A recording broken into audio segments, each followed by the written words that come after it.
আসসালামু আলাইকুম dear viewers and learners, আশা করি সবাই ভালো আছেন। বরাবরের মতো আমি সাইফুল আলম লিমন আছি আপনাদের সাথে। আজকে যে টপিকটা নিয়ে কথা বলবো সেটা হচ্ছে যে ইংরেজিতে THE এর উচ্চারণ কোথায় দা হবে এবং কোথায় দি হবে সেটি আজকে আমরা জানার চেষ্টা করব। তাহলে চলুন দেরি না করে ক্লাসটি শুরু করা যাক। আর হচ্ছে এই ক্লাসের শেষে কোথায় দা হবে কোথায় দি হবে সেটার একটি শর্ট টেকনিক আপনাদেরকে আমি জানিয়ে দিব।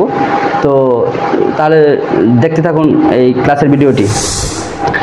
তাহলে আমি এখানে দেখেন, আমি এখানে লিখে নিয়েছি কিছু ওয়ার্ড লিখে নিয়েছি। এখানে মাঝখানে একটা দাগ দিয়েছি, এই পাশে কিছু ওয়ার্ড লিখে নিয়েছি, ওই পাশে কিছু ওয়ার্ড লিখে নিয়েছি। এবং এই পাশে যে ওয়ার্ডগুলো লিখে নিয়েছি সেটার প্রত্যেকটা ওয়ার্ডের শুরুতে যে সাউন্ড আসে সেটা হচ্ছে আমাদের ভাওয়েল সাউন্ড। আপনারা একটু খেয়াল করে দেখেন। যেমন আমি যদি ওয়ার্ডগুলো উচ্চারণ করি তাহলে হবে egg, dash egg, dash Apple, dash university, dash honest, dash environment. তাহলে এখানে প্রত্যেকটা ওয়ার্ডের শুরুতে যে সাউন্ডগুলো আসে সেই সাউন্ডগুলো হচ্ছে মূলত ভাওয়েল সাউন্ড। আর এই পাশে যে ওয়ার্ডগুলো লিখে নিয়েছি সেই ওয়ার্ডের শুরুতে যে সাউন্ডগুলো আসে সেটা হচ্ছে কনসোনেন্ট সাউন্ড। যেমন ধরেন আমি যদি উচ্চারণ করি বল, ফ্যান, হোলি কোরআন, এইচ মানে কনসোনেন্ট সাউন্ড। তারপর হচ্ছে ফোন, তাহলে কনসোনেন্ট সাউন্ড, বুক কনসোনেন্ট সাউন্ড। তাহলে এই পাশে হচ্ছে আমাদের ভাওয়েল সাউন্ড আর এই পাশে হচ্ছে আমাদের কনসোনেন্ট সাউন্ড। তো হচ্ছে আমাদের ভাওয়েল সাউন্ডের আগে সবসময় আমাদের মনে রাখতে হবে, ভাওয়েল সাউন্ডের আগে সবসময় আমাদের THE এর উচ্চারণ হবে দি, আর কনসোনেন্ট সাউন্ডের আগে আমাদের হচ্ছে সবসময় THE এর উচ্চারণ হবে দা। এই হচ্ছে মূলত বিষয়। তাহলে আমরা এখানে ড্যাশ লিখে নিয়েছি, তাহলে ড্যাশ এক, তাহলে এর উচ্চারণটা মানে তাহলে এর কি করতে হবে, THE উচ্চারণ কি করতে হবে, দি, দি এক, তাহলে এটা কি হবে দি।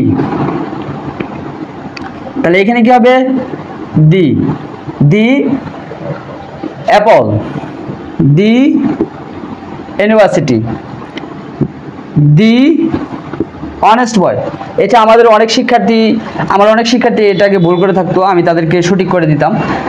এটা অনেক শিক্ষার্থী বলে থাকতো দা অনেস্ট বয়, বাট এটা কিন্তু দা অনেস্ট বয় হবে না, কারণ এর শুরুতে যে সাউন্ডটা আছে, যেমন এই যে এইচ যদিও একটি কনসোনেন্ট ওয়ার্ড, কনসোনেন্ট, বাট হচ্ছে যে এটার সাউন্ডটা কিন্তু হয় অ অনেস্ট বয়। তাহলে এই যে কনসোনেন্ট সাউন্ডটা মানে ভাওয়েল সাউন্ডটা আসতেছে, অনেস্ট ভাওয়েল সাউন্ড আসতেছে, এই ভাওয়েল সাউন্ডের কারণে এর শুরুতে দি উচ্চারিত হবে।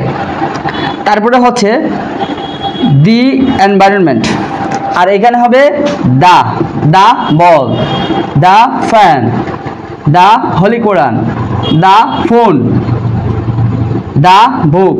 এই হচ্ছে মূলত বিষয়।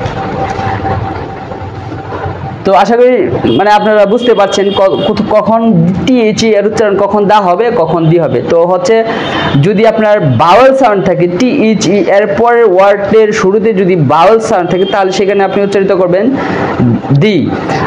আর হচ্ছে আর যদি THE এর পরের যে ওয়ার্ডটি থাকে সেই ওয়ার্ডটির দিক শুরুতেই কনসোনেন্ট সাউন্ড থাকে সেক্ষেত্রে আপনি উচ্চারণ করবেন দা, আপনি উচ্চারণ করবেন কি দা।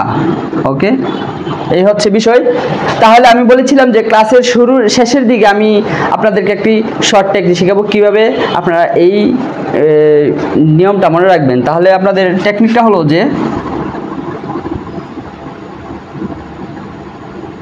দাদির CB, অর্থাৎ এই যে দা হচ্ছে কনসোনেন্ট সাউন্ডের ক্ষেত্রে ব্যবহার করা হয়, আর এই যে দি আছে এটা হচ্ছে ভাওয়েল সাউন্ডের ক্ষেত্রে ব্যবহার করা হয়। এই হচ্ছে মূলত টেকনিক।